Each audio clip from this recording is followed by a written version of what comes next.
Hi, K1. I'm back with chapter 8 called Margalo. Because he was so small, Stuart was often hard to find around the house. His father and his mother and his brother George seldom could locate him by looking for him. Usually they had to call him, and the house often echoed with cries of, "Stuart! Stuart!" You would come into a room and he might be curled up in a chair, but you wouldn't see him. Mr. Little was in constant fear of losing him and never finding him again. He even made him a tiny red cap, such as hunters wear, so that he would be easier to see.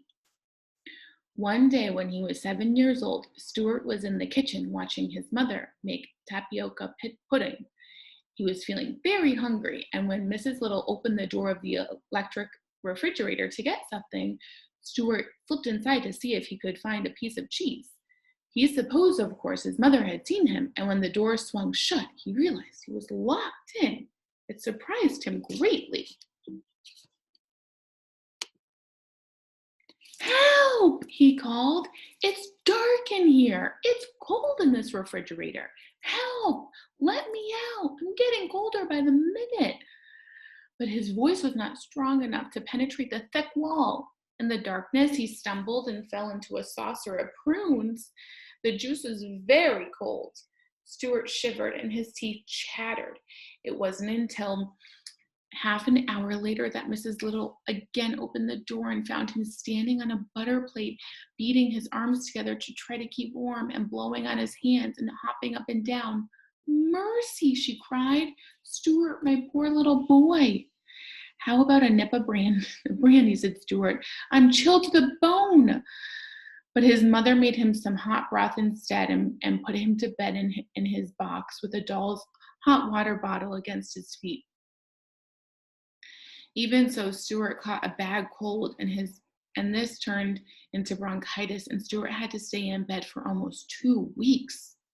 During his illness, the other members of the family were extremely kind to Stuart. Mrs. Little played tic-tac-toe with him, and George made him a soap bubble pipe and a bow and arrow, and Mr. Little made him a pair of ice skates out of 2 paper clips. One cold afternoon, Mrs. Little was shaking her dust cloth out of the window when she noticed a small bird lying on the windowsill. It looked like it was not alive anymore. She brought it in and put it near the radiator, and in a short while it fluttered its wings and opened its eyes. It was a pretty little hen bird, brown with a streak of yellow. The Littles didn't agree on what kind of bird she was.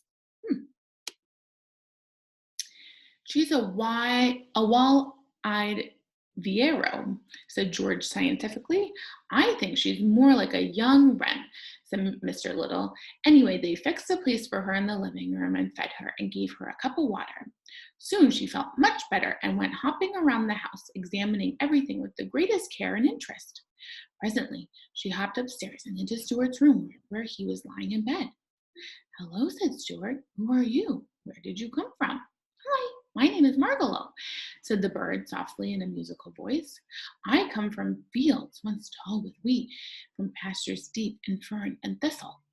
I come from vales of meadow sweet, and I love to whistle." Stuart sat bolt upright in bed. "Say that again," he said. "I can't," replied Margalo. "I have a sore throat." "So have I," said Stuart. "I've got bronchitis.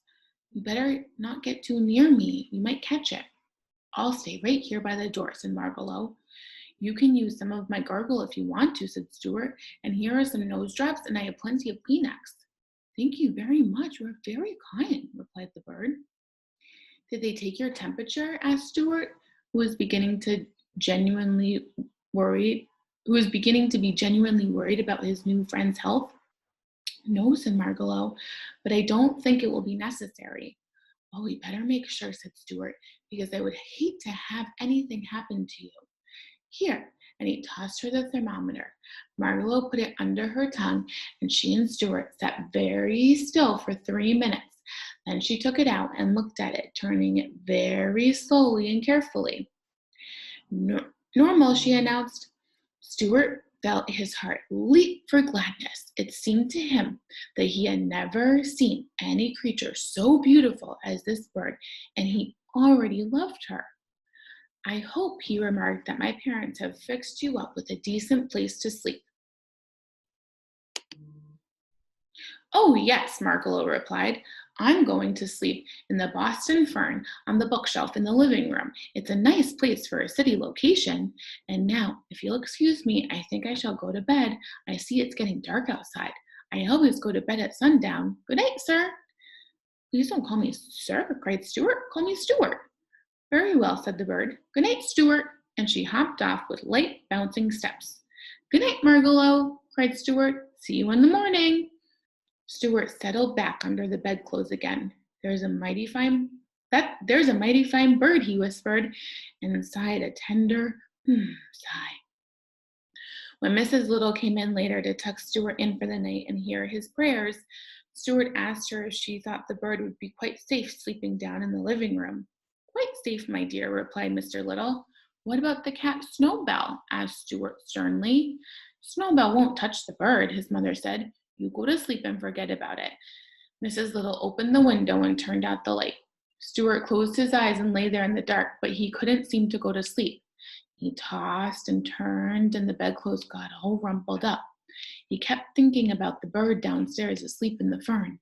He kept thinking about Snowbell and about the way Snowbell's eyes gleamed.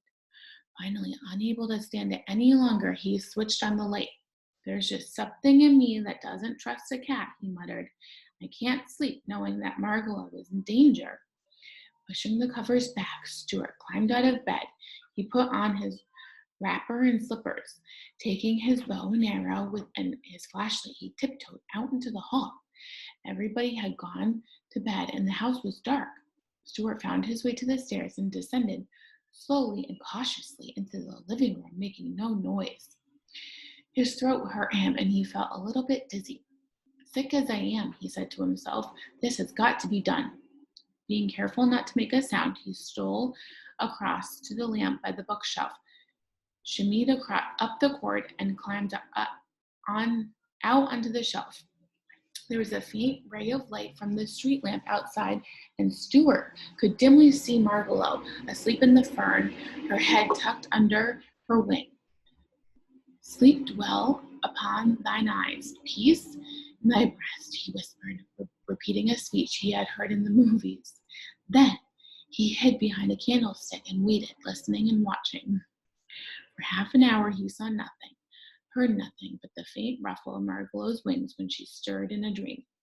The clock struck 10 loudly, and before the sound of the last stroke had died away, Stuart saw two gleaming yellow eyes peering out from behind the sofa. "So," thought Stuart, "I guess there's going to be something doing after all." He reached for his bow and arrow. The eyes came nearer. Stuart was frightened, but he was a brave mouse, even when he had a sore throat. He placed the bow and arrow against the cord of the bow and waited. Snowbell crept softly toward the bookshelf and climbed noiselessly up into the chair within reach of the Boston Fern where Margalo was asleep. Then he crouched, ready to spring. His tail waved back and forth. His eyes gleamed bright. Stuart decided his time had come. He stepped out from behind the candlestick, knelt down, bent his bow, took aim at Snowbell's left ear, which was nearest to him.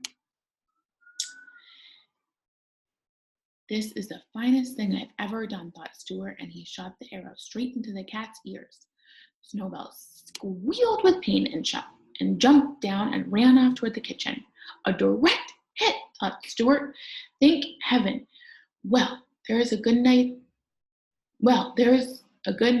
work done," and he threw a kiss toward Margalo's sleeping form. It was a tired little mouse that crawled into bed a few minutes later, tired but ready for sleep at last. All right, that's it for now, K1. Next time we'll read Chapter 9, A Narrow Escape. See you later.